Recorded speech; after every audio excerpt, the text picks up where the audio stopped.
Bernadette, Hi, Aidan. welcome to the conversation. Thank you very much for inviting me. Bernadette, you are National Coordinator and co-founder of Rachel's Vineyard in Ireland that does such magnificent work here on this island and beyond. Can you tell us about Rachel's Vineyard and how you got into this ministry? Well, yes, Rachel's Vineyard is a powerful post-abortion ministry which I heard about on the internet really many years ago. I had an abortion myself, and I was looking for something for helping women who regret their abortions. I had my abortion when I was about 19 years old. I come from the south of Ireland. I come from a family of 17 children, brought up in the Catholic faith. We prayed the rosary at night time. My mother was a great woman of faith. I suppose when I got to be about 18, I wanted to travel and move on from my family over to England. That was my dream. So I left home when I was about 19 and went to England, and I'd been brought up in a very strict family background, Catholic background. So I suppose all this newfound freedom was very new to me. So I began to go to the pub, I began to experiment with alcohol, I began to go out with guys, and the social scene was absolutely amazing. Now I had done a training and typing, etc. So I was working as a typist in London at the time. I had a good social life, everything was going fine. And I suppose the result of my sexual activity, I ended up becoming pregnant. And the first realization that I was pregnant was a terrifying experience, because I can remember my father saying, you know, don't ever come back here if you get pregnant, you know, don't bring shame on the family. So those words would ring in my ears, and I was distracted. I didn't know which way to turn. And I suffered from huge morning sickness, you know, just constant nausea all of the time. And time went on, and I think one day I was out walking and I collapsed on the street, and I ended up in a hospital in London. And for the very first time, because I hadn't been to see a doctor, my pregnancy was confirmed. Now, from that day to this, I don't know how far along I was in my pregnancy.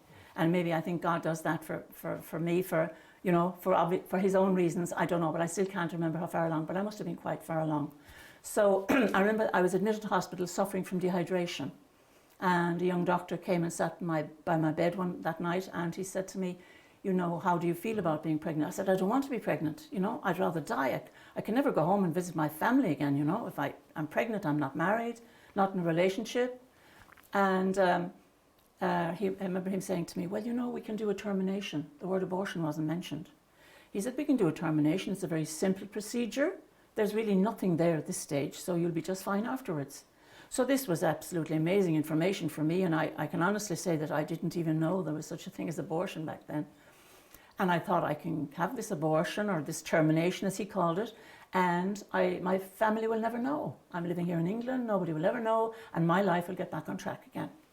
So the following morning I was wheeled down to the room where the abortion was done, and I can still see the face of the anaesthetist peering into my face and assuring me all would be well. And I woke up, and I remember I woke up screaming. I was just screaming the place down. I think in my subconscious, I think maybe the enormity of what had transpired was just resonated. So I was screaming the place down, and there was a nurse trying to calm me. I remember trying to raise up on the bed. And, you know, for many years I've been giving my testimony, but I've always kept this little piece hidden because I always felt so ashamed. The shame was unbelievable. Because as I said, the doctor mentioned how far along I was in my pregnancy, but to this day I don't even remember, I can't remember. But I couldn't raise up because I had stitches in my abdomen. Mm-hmm. I had an incision made in my abdomen, so I must have been fairly far along. And they did a procedure on me called a hysterotomy, where they actually must have just opened my womb and taken my baby out. And in my naivety, I thought this was the norm. So I remember being in hospital for a time afterwards, and then going out back to where I was living, and I couldn't go out in the daytime. I thought if I go out in the daytime, everyone can see through me. I felt like I had a big A on my forehead. I thought everyone will know what I've done. So I used to go out at night time. So eventually I ended up losing my job because I couldn't go to work. I was so fearful. I was panic stricken. I remember going to see a doctor and telling him how terrible I felt, and he was just very dismissive. Of course, I didn't dare tell him I'd had an abortion because that was the big secret. So I suppose I moved on a little bit in my life, went back to work, but life was never the same again. The shame, the guilt, the self-hatred, the fear of somebody finding out was just huge. I remember that one day I was going by a toy shop, and I went into the shop and I bought a doll that cried, a tiny little doll. And I used to carry that around in my handbag. And it was like every time my bag would move, you'd hear this little wail coming from this little doll. And I would take it to bed with me. It was like I needed to hear the wail of that little doll, you know, resembling a baby, to remind me of the horror of what I had done. So I began to have these terrible nightmares, and there was this particular nightmare when I'd see this beautiful baby in my dream, and I'd be reaching out trying to catch this baby. But of course I never achieved that. But I'd wake up sobbing my heart out. So eventually I went back to work, and the only way I could cope was by going into denial. So I built a wall of denial around myself. I said I had it because I couldn't bring shame on the family. I was too young. I would have been a terrible mother. All the excuses under the sun. I just, you know, I met my husband, the future husband. I didn't know then, but he asked me to marry him. And I remember telling him about the abortion because I didn't want to bring that secret into my marriage. And we never discussed it again. It was just gone completely. He said, move on, it's fine, it's all in the past.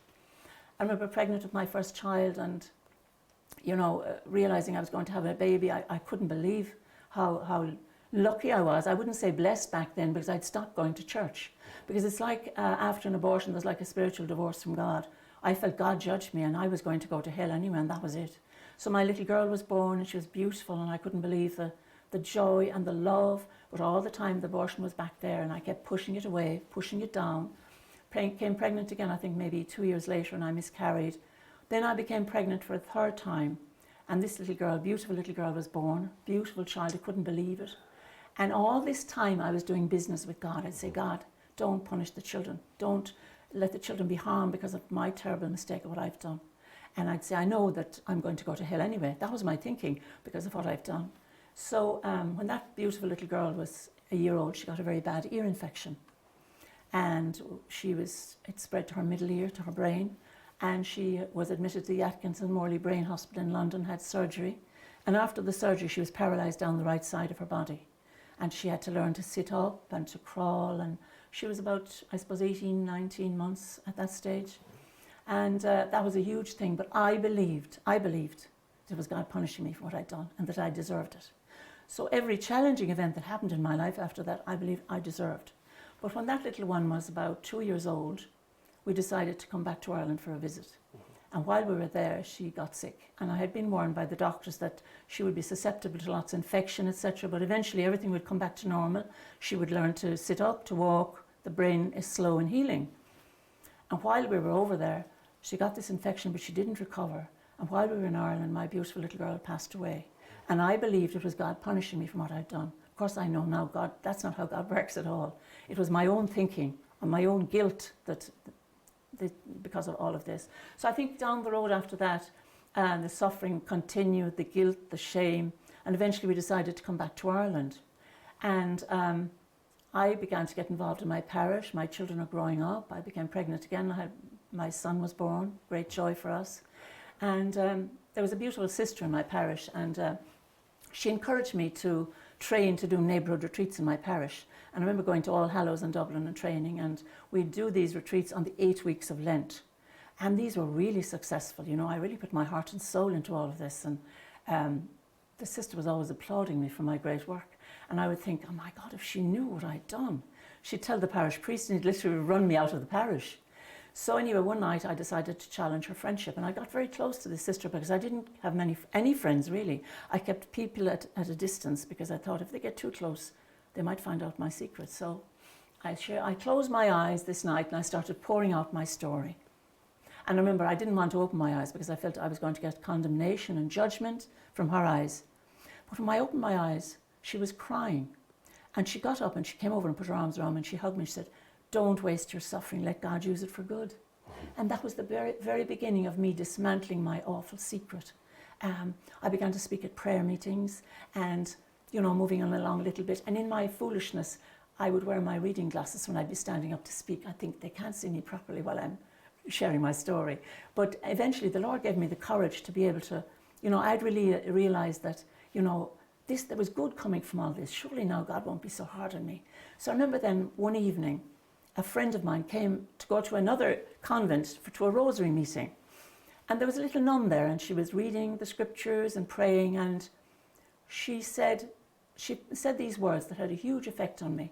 She said, you know, Jesus loves you, warts and all. It doesn't matter what you've done or where you've been. When you come back in repentance, he washes your soul clean. And I thought, this is amazing. So I went in to see her afterwards, and she gave me a Bible. I'd never had a Bible before, and I wasn't familiar with the scriptures at all. So I came home, and there was a particular challenging event happening in our family. And my husband was on the phone to somebody. He was very angry. And I walked in the door with the Bible under my arm. And normally it would be a Hello magazine or something like that, you know. And he looked at me and he said, what's that under your arm? I said, that's the Bible. Oh my God, he said, that's all I need is you having a religious fit. So I proceeded up my stairs and I said, I'm not going to allow him to steal my peace. And I sat down in the chair in my bedroom and I opened the Bible.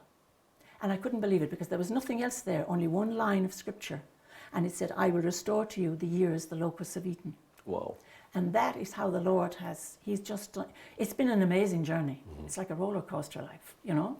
So the courage became stronger and I began to speak out more, and eventually I ended up at the Divine Mercy Conference in Dublin, sharing my story in front of a huge amount, maybe 4,500 people. And on the train on the way home, I thought, I'm very, very brave, sharing my story with all of these people, but I haven't told my children. So that was a huge thing for me. So here's this mom who was very strict. They're grown up now. And, you know, I was so strict with my children. You know, they were brought up so mom was going to Mass every Sunday, going to the sacraments, etc. So I came home and I'd written my story for a magazine. It was a Charismatic Renewal magazine. I forget now what the name was back, New Creation, I think it was called. And I hadn't written my own name. I think Deirdre was the name I'd used. And I shared my story on it. And I said to them, look, I have something to share with you. And I don't know how, will you like me after this? But I knew in my heart that as long as Jesus loved me and knew all about me, I had even to risk losing the respect of my children. I had to tell them. So I said, will you read that? So I sat down very quietly and nervously. And the next, they just said, I said, that person you're reading about is your mum. That's me. And I remember they looked at me and they were almost in tears. They said, Mum, you are so brave to have done this. Why didn't you tell us? So they were just so open. I then told my son, and my family were all behind me. My husband had his blessing, and my work really took off then. And I think that, I don't know, I began to be invited to speak at different venues, and eventually I was invited to speak at the Basilica in Knock, County Mayo. And there was a young woman there from Lebanon, and she was an Irish woman living in Lebanon. And she said to me, would you come to the Lebanon? And that was the beginning. So I went to the Lebanon on 3 occasions, and trained a team up there, and now the manual, the Rachel's Vineyard manual, has been translated into Arabic. That's just amazing. It's amazing. It's just amazing what God does. That's amazing. And just at that point, I think the wonderful witness you've just given, and its natural extension then into your wonderful influence, you know, internationally, I think we'll come to that in part 2. We're going to take a break just now, and we'll see you back in a few minutes, where we'll hear more from Bernadette Golding on her wonderful ministry in Rachel's Vineyard.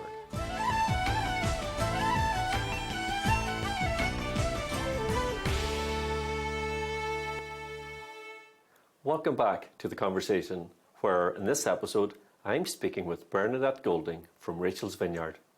Bernadette, you were giving us your marvellous witness on just your ministry in Rachel's Vineyard. So thank you so much for that. Just in terms of the charism of the work, what type of people do you reach out to? Oh, women and men, indeed families who have been hurt by abortion. They're the people I reach out to, and we make every effort to get that word out, that there is hope and there is healing after abortion.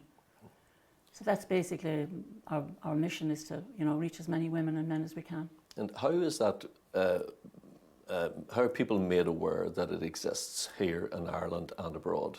Well, we have a website which is available. We also have, the women and men who come on my weekends. They take the brochures away with them. They place them around in different parts of the country, wherever they think someone might find them. Word of mouth. We have a Facebook page. So that's basically, and we're all open to ideas of maybe reaching out even more to those out there who are hurt by abortion. That's one of a challenging thing for us, I suppose, really, is really getting the word out. It's such a sensitive issue. So hopefully this program will help enormously in that direction too. And is it a 3-day residential or? Yes, it's a 3-day residential retreat beginning on Friday evening, working through to Sunday. It's a beautiful retreat.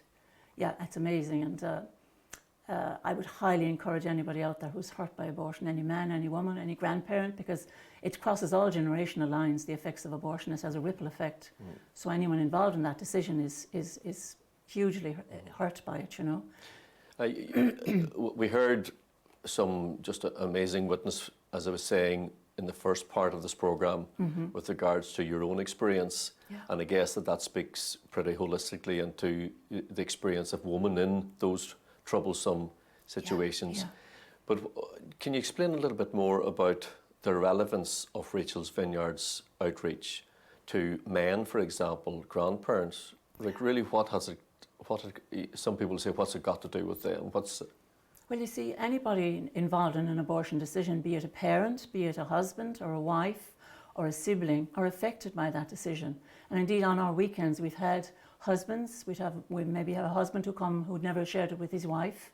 Or we've had a wife coming maybe who mightn't have shared it with her husband. We have a sibling who might have encouraged her sibling to have the abortion and maybe paid for it, you know. Maybe a grandparent who knew of the abortion, maybe considered her daughter or son too young. So it's a huge thing. Like, there are many, many people wounded by abortion, you know, hurt by abortion afterwards. So yes, our outreach is to all of those people anyone at all who was involved in that decision, you know, or even abortion providers, nurses, doctors who have participated in abortion. And that's an amazing aspect of it, because we know, obviously, in this country, Ireland, where abortion is now legal, I guess that there's a tremendously more focus on that area of work, because there's lots of, you know, certain healthcare professionals out there that not only are they concerned about being drawn into this level of work, but even for the ones that are maybe unaware of the fundamental life issues, you know, behind decisions like that, that they may find through your good work that there's more significance in it than perhaps they would have hitherto realised. Oh, absolutely, that's for sure. You know, many of them, we wouldn't have had a huge experience of abortion providers yet in Ireland, but from my experience hearing the stories in America, there are a lot of them deeply damaged by abortion who come and seek help on a Rachel's Vineyard retreat, and successfully, I might add. It's powerful. And tell me, the healing that they experience, is there a case study, without divulging any confidentiality, of course, but is there a case study that speaks into that for perhaps men, women, grandparents, healthcare professionals that are listening to this programme, either currently as a broadcast or later? Is there any particular case study that's meaningful or powerful to convey that? There are several case studies being done. I know there's one being done by Dr. Martha Shuping, and indeed in Dr. Teresa Burke's book, Forbidden Grief, there's which is available as a powerful book, The Unspoken Pain of Abortion. The studies would be there. I wouldn't be too familiar with them myself now from the States, but obviously in Ireland, not yet. But huge, a lot done. That, you know, after all, abortion is a spiritual wound to your soul, you know. As I say when I'm giving a talk sometimes, you know, only the divine physician can heal that wound, you know, to my experience. Yeah, and from the retreat itself, you know, what about the feedback of someone who has, you know, been healed at your retreat? Through the Holy Spirit? Can you tell me something about that? Is there a witness that they've come to you with? Yeah, oh, absolutely amazing ones, you know. It's only recently, from our recent retreat, a young woman who hadn't been to church maybe since her confirmation, because it's like there's a graduation from the church for many young women and men after, you know, leaving school and graduating from school. But this young woman has shared with me now that she's back in church, going to the sacraments. Her whole life has changed. It's a life-changing experience, you know, when they come on the weekend, because first of all, they're greeted with love and compassion, you know. Initially, when they hear, I know one young one called me and she said to me, "Will you take our phones away and lock us in our rooms?" And I said, "Goodness me, no." So when they come, you know, there's this thinking, I know in the south of Ireland, with the way, you know, I think there's a lack of, clarity about our Catholic faith. A lot of people aren't practicing their faith. So they would have this idea that the church condemns and judges them. And I say, no, the church welcomes you back with open arms, because we have a priest on weekend with us. And it's so lovely. And they say to me at the end of the weekend, "You have such great faith, but you're so normal." I'd say, you need to check with my family about that. But they're amazed at I remember there was one lady came on retreat, and where I hold my retreat is quite an old building. And on Sunday, when everything is winding up, she said to me when she came here, she saw the building and she said, "Oh my God, that reminds me of the building where they took my baby." But now she said, "I know it's the building where I got my baby back." Because they have a new sense for many young women coming on the weekend. Maybe a woman who's never had another child because she's destroyed her, she can't have babies, damaged by the abortion or whatever, or maybe didn't get married. And they've realised for the first time, I'm a mother. Because I say to them, a mother is a mother forever, even of a dead child. And suddenly they realise they're mothers, and they reach out and they communicate with their children in a different way, in a spiritual way. After on part of the weekend, we have a beautiful naming ceremony where we name the children. And that's a powerful experience for the women, There's many a tear shed at that. It's beautiful. And then on Sunday morning, we have a memorial service where the children are named. The Sunday we have Holy Mass, the Mass of Entrustment we call it, and the children are named from the altar. So it's absolutely beautiful. So the women go away with a totally new perspective and a lot of freedom and joy in their hearts. And as I say to them, you go away now, you can actually grieve in a normal, natural way for your baby, and that their little ones are always with them. But the joy that I experience from the women when they email me back and they tell me, "Look, you've given us back our lives." I said, "No, Jesus has given you back your life. I'm just the instrument God is using, And our team are amazing. Some have had abortions, some hadn't. And the ones that have had abortions are reaching out now to other women. And, it's a wonderful testimony when they share their experience on the weekend. And the women tell their stories, and maybe it might be the very first time they've ever shared that story. And it's like, as Dr. Teresa Burke would say, dismantling the secret, ending the isolation. And the freedom to speak and not being judged, And they say the love they experience on the weekend is incredible, We have all of the sacraments, we have adoration, we have confession. It's beautiful, beautiful. Yeah. And I've known you obviously for almost 30 years now, Bernadette, and I know you're a tremendous Catholic. And I assume, therefore, because you're so inspired about your faith, that you do reach out to other people of a non-Catholic faith and maybe no faith at all, because obviously they need this, this liberation, with the forgiveness of God in their hearts and the forgiveness of themselves. Is there anything you want to say about that? Well, it used to be suggested to me by those who would promote abortion that I was feeling guilty because I was Irish and because I was Catholic. So travelling to countries like the Lebanon, Korea, South Africa, Slovenia, Croatia, where abortion in Korea and Lebanon and countries like that, it's been legal for a long time. And the tears of the Catholic, the Protestant and the atheist are all the same.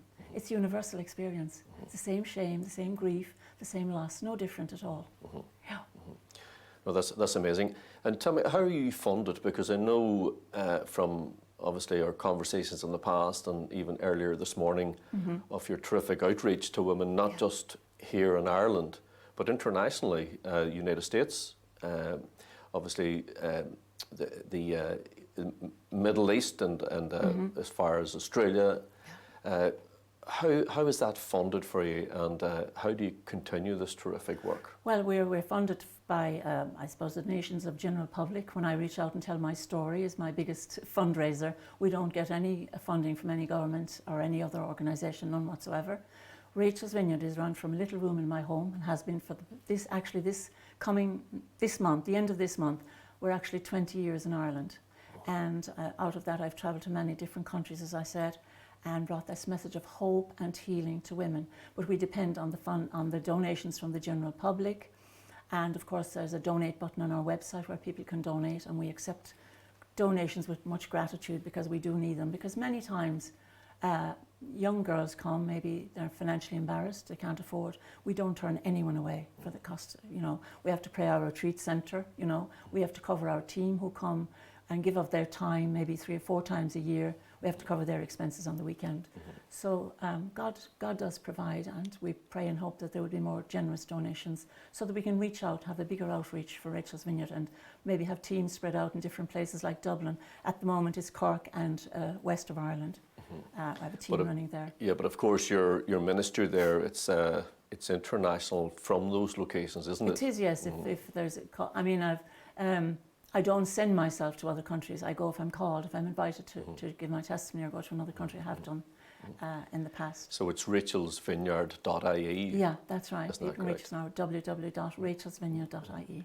So just in closing, I would suppose that in this post-abortion era here in Ireland, where, I mean, abortion is now legal, and certainly in nearly every other country in Europe, and certainly in very, very many parts of the world, there's much more of a need for your work now more than ever. Oh, absolutely. Surely is. You know, it's incredible. Like the demand and the wounding and the hurt of the women and men involved, it's huge. So, yes, there is a big need now that it's been legalised in our own country, sad to say. Well, I wish you all the best with it, and rest assured that you're in our prayers and the prayers of the viewers here and the listeners of EWTN. Thank you very much indeed. Bernadette, thank you for giving us an insight into your ministry and sharing your great work with us. Thanks, Bernadette. Thank you, Aidan. Well, that's it for this episode of The Conversation. Please join us next time, where again I'll be speaking with people involved in amazing ministries here in Ireland and beyond.